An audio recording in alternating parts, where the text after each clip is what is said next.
台湾的歌有乡土的声，咱要来看文化部甲团结中心因共同规划一出歌戏音乐剧《1624》。这讲的就是1624年荷兰人来到台湾，甲迄当阵的海贼、电资良、参观住民等等无共族群发生的种种故事。这出戏嘛有出版戏剧册，邀请到孙翠凤甲唐美云来分享因对这出戏的感受。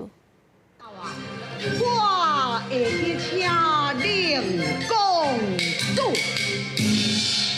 歌戏界天王孙翠凤甲唐美云分别扮演400年前的电资良甲荷兰人。这出1624歌戏音乐剧是文化部和团结中心共同策划。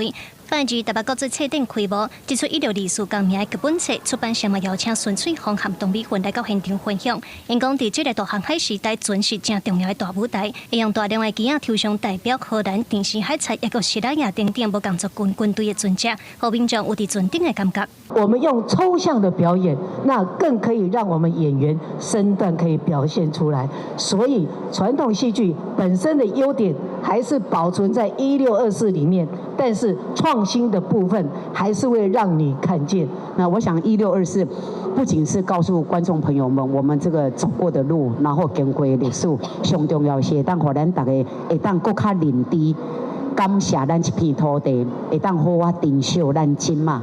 这个是得来不易的民主自由，真的。编剧之一的创意宣表示，因希望会当透过演员甲当年的故事演互我。剧本册嘛邀请历史学者王家英来分解1624剧本内倒位是改编的，倒一部分是真实的历史。历史是需要被叙述的。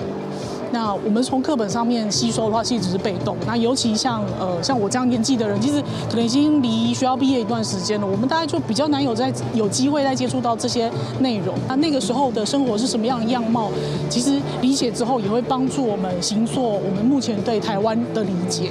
自1624年到当来已经400年，台湾经历过济历史，才行到民主的现代台湾。1624这出歌戏音乐剧按算24日5伫大台南会展中心头前首演，同时台记台拜6会有电视转播，网络是拜6礼拜拢有。记者卢尚如、郑准佑台北报道。